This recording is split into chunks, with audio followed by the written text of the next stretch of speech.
Hi, my name's Nerm. I'm from Birmingham and I love drum and bass. I got into music at a very early age, listening to all sorts of music from rock to pop to hip hop and other stuff that doesn't rhyme with those things as well, like drum and bass and classical Indian stuff.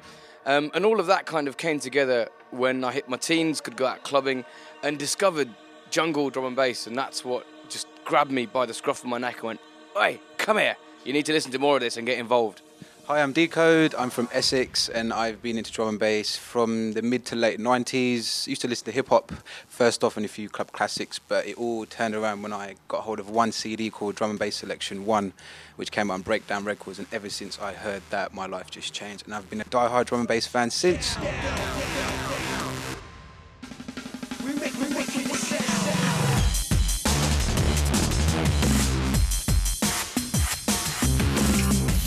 I think the first time I saw D, I thought, man, who is this, what is this moon-like object coming towards me through this dark club? And it turned out it was his head, because it's got quite a big head. And then he hung out a lot, and I think we went to, the actual point where we worked together was at one of my warehouse parties when D turned up and played, and he blew the place away. Had such a strong energy to him. It was wicked, isn't it? Like 800 people in a warehouse in Hackney, legitimately, I might add. Right, so Shiva sound system was formed in around about 2000 with musicians working with me in DJ sets. I was in a punk band at the late 90s, an electronic punk band actually, called Charged. So the idea was to combine the live energy of a band with the excitement of a DJ gig. And Shiva sound system was an experiment in combining musicians with myself as a DJ. That kind of evolved, just took on its own identity, its own life, and became this organisation. There weren't no restrictions, there weren't any rules. It was like whatever goes, goes, whatever sounds good, whatever feels good, we're up for it. Do you know what I mean? That was one major thing that attracted me to the whole kind of ideology of Shiva sound system. And yeah, here we are now, doing the same thing, just getting older. When I play out, yeah, I'm a drum and bass head, man. That's what I feel. That's what I feel good. I feel the best at playing. But I think you're a little bit different. He's always played different stuff in a set, and I used to really enjoy that about it. That's why I was like, wow, man, this geezer's it's a bit of a fruitcake behind the decks, man. It's really interesting. But yeah, I just play drum and bass. There's so many new tunes coming out with different tempo changes in them that it allows you to go places that you couldn't go before. You know, without some sort of master tempo trickery or whatever. There's tunes that have got tempo changes built into their production now.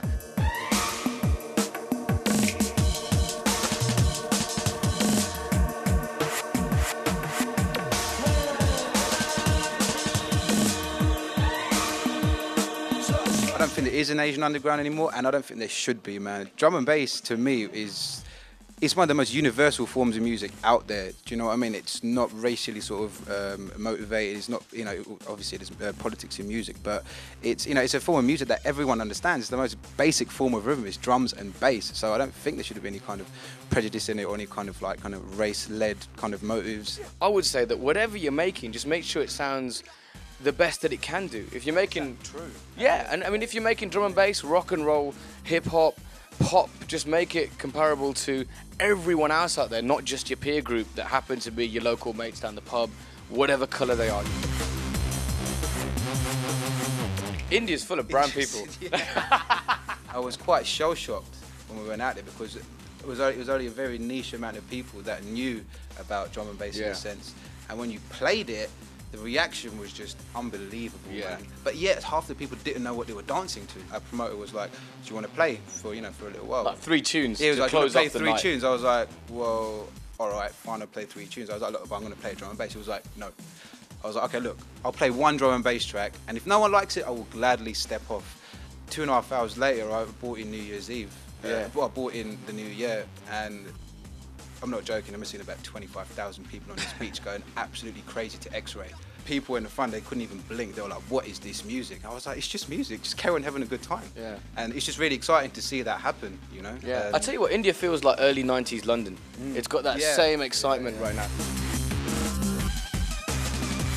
I was buying records, I was doing a thing, but I was like, I don't just want to play records. I want to represent the scene as opposed to just be a DJ in the scene, which which includes DJing, which includes production, which includes radio and everything. And I thought, okay, let me just have a crack at it because I've got ideas and I want to express myself through it and hopefully play my own music. So around 2003, I just stumbled into a studio through a mutual friend of mine, and I literally just started mucking around. You fell on the keyboard and suddenly there was a tune there. Yeah, literally a massive bass line came out. I just pressed record. I started producing just for a very different reason. I just think it was and I dabbled with production for years and years, but I was never happy with anything.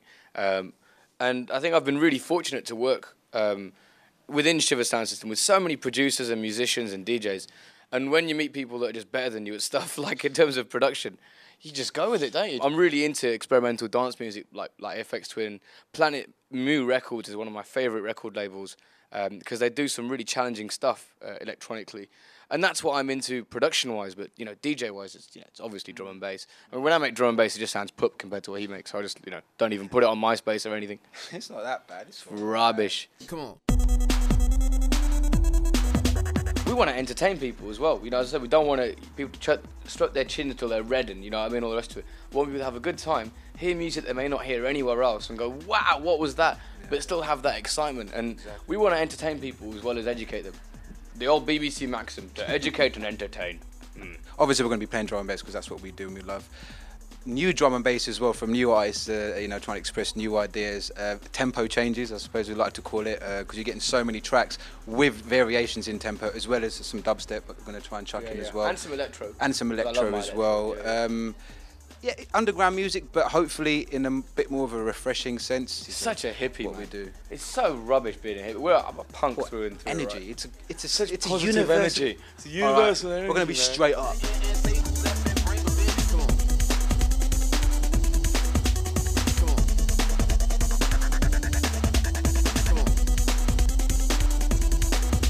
Keeping the show. Yeah, making sure we keeping don't get our fired, jobs, basically. Yeah.